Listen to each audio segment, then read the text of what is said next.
Welcome to Running on Reddit. My name is Zach. Today's subreddit is EntitledParents. This post is by Flying Donkey Dong 69. I'm currently taking classes away from home, and since I don't like the idea of living out of my car, I rented a room at a nearby bed and breakfast that houses students. Great owners, amazing rooms with private bathrooms, fast Wi-Fi, free use of state-of-the-art kitchen, and above all else, affordable. Of course, because the place I'm staying at is a B&B first, the owners request that I stay flexible during tourist seasons, which means I keep things at a ready-to-move status. Tourist patrons pay way more to stay here, so they take priority over room choice. Thankfully, tourist season only lasts from September 1st to October 22nd, and from February 1st to the 18th, and doesn't come without compensation. The owners have temporary rooms in their private residence, which they call the retreat, set up for students who have to move for tourists, as well as a contract stating that if any items left in our rooms are damaged or stolen by tourists, they will be fixed or replaced. Well, it's tourist season again, thanks to the nearby town's winter and Valentine's festivals that happen every February. I've moved once so far, but it wasn't too bad. The owner called all the students into the common room to explain the room situation for the coming days. Alrighty then, housemate 1 and housemate 2 are going to stay the night at the retreat. Original poster, you're the lucky one who gets to stay this time. Mind your manners and just do what you do.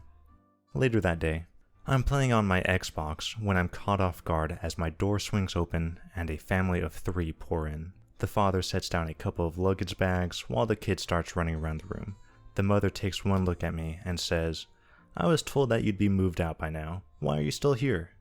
I politely tell her that they may have the wrong room, and that mine wasn't selected for patron use. "That's ridiculous. I specifically requested this room. You better leave now, or I'll be having a strongly worded conversation with the owner." I ask her to give me a second as I call up the owner. She gives me a whatever. The owner picks up, and I double check with him about my room. He confirms that they have the wrong room and that he'll be over shortly to work it out. I relay this information to the mother, who just doesn't accept this. "This is stupid. I asked for this room and I paid the fee, so you have got to leave now." The kid finally notices my Xbox. "Awesome. We have an Xbox while we stay here? Can I play it, Mom? Please?"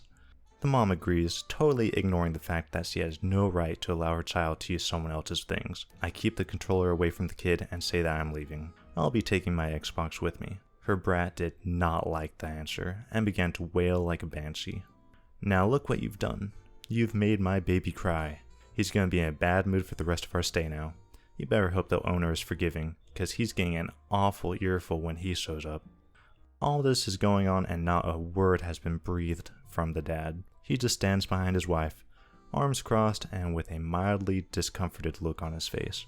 The owner finally shows up and it goes like this. "Hello folks. Sorry for the mix-up.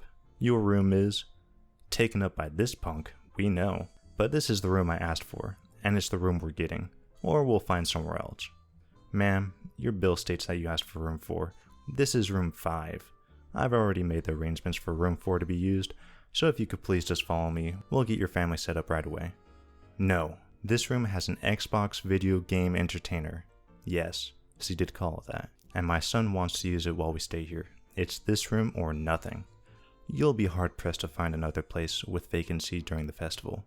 Besides, it's just down the hall and is just as nice as this room. Does it have an Xbox? I don't think so.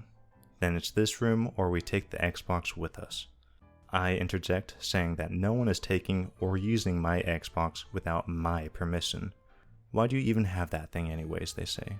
"You look like an adult, act like one, and quit playing childish video games." "Ma'am, it's room 4 or nothing, and I can assure you, it's not going to be easy to find a new place to stay. Even if you did, it won't be as nice as here." "Fine, I'll take it, but don't expect a review over 3 stars. She stomps out of the room, wailing brat and pack mule husband in tow. The owner gives me a used look before apologizing and closing the door. That was 2 days ago, and they're still down the hall from me for another 2 days.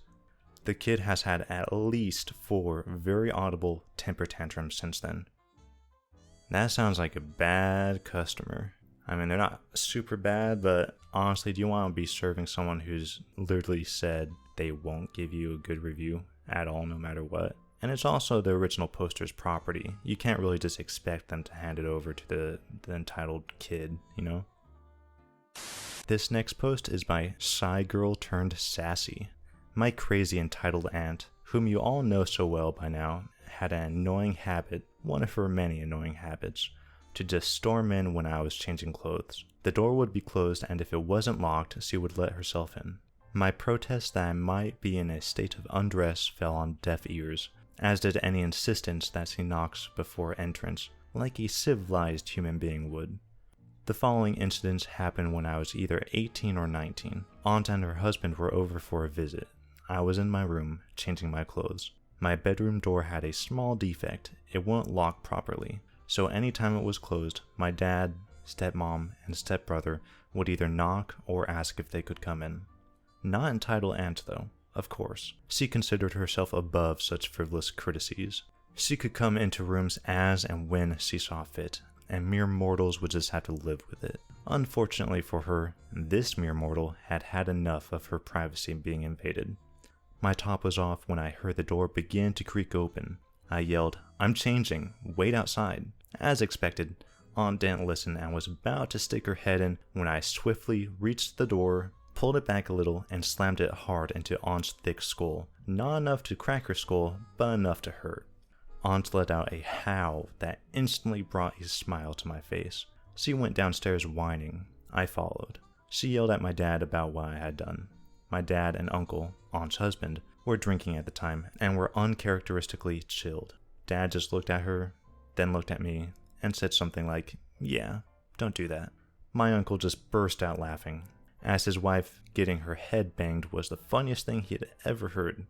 Such dismissal of her grievances was too much to bear for my aunt. She demanded that they leave immediately. Uncle told her that he was in no condition to drive. Besides, he and my dad were going to watch a cricket match later, so leaving was out of the question.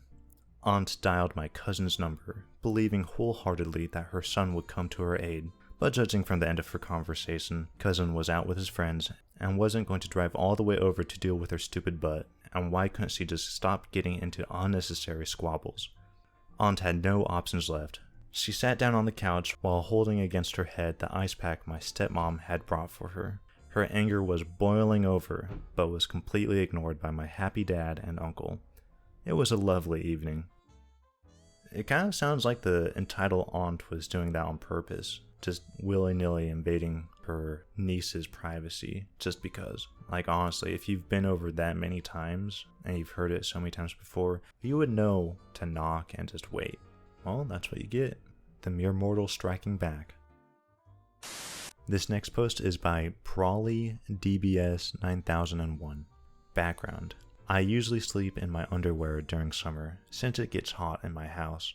I also have curtains in my windows. Few cast members in this story. We have entitled mom, entitled kid, and original poster. One day, I woke up and made me a bowl of cereal, since I was home alone. I'm 18, so I have a small house. I walk past my window to the kitchen when I hear a knock on the door. I'm still only in my underwear, so I hurry and get some shorts on. I open the door and see entitled mom and entitled kid. Entitled mom, how dare you walk around in your underwear? Me, WTF, I'm in my own house and I have the window closed with the curtain down. Entitled mom, my daughter got curious and peeked through your window and saw your underwear. Me, well, it's my house, so if I wanted to, I could be naked in there. Slams door. I make my cereal while the entitled mother continues to bang on the door and shouting. I ignore her and play some Minecraft. Well, it sounds like the entitled kid likes to invade others' privacy. Yeah, they're curious and they're just a kid and all, but the entitled mother had no business sticking their head where it doesn't belong. All in all, I think the original poster acted reasonably.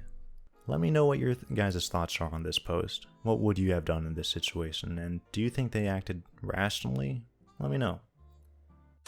This story is by Wrath of Cain.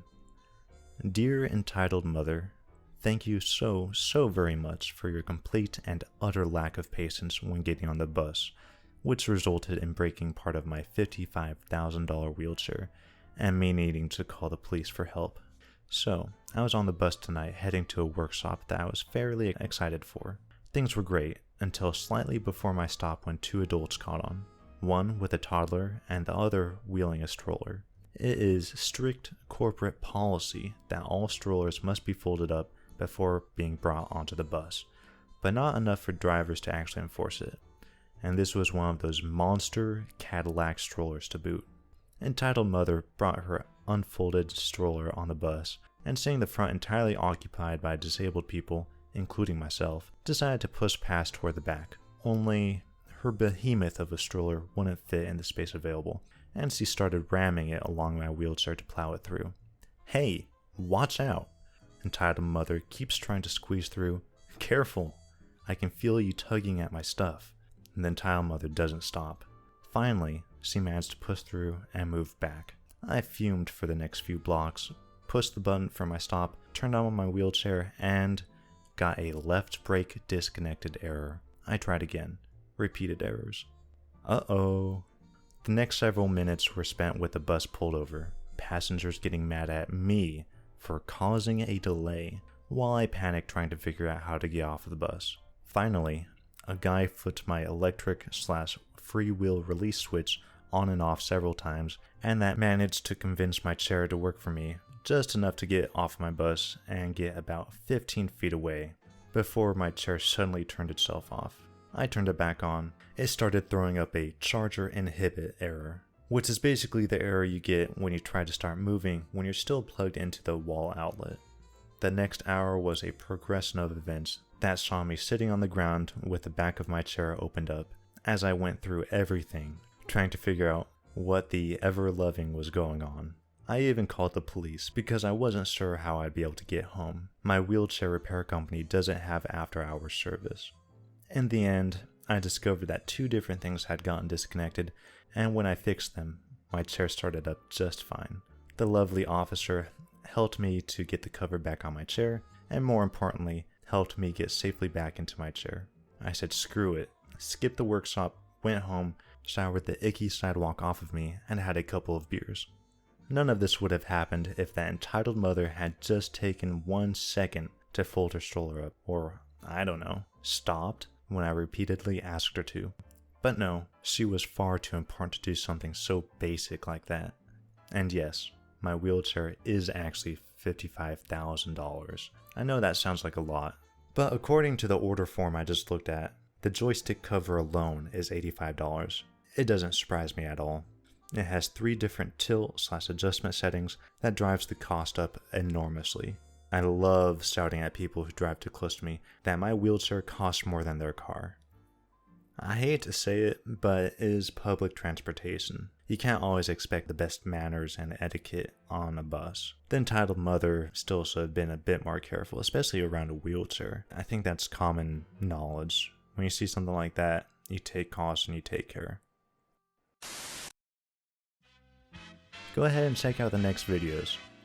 Bet you'll like them. Thank you for watching.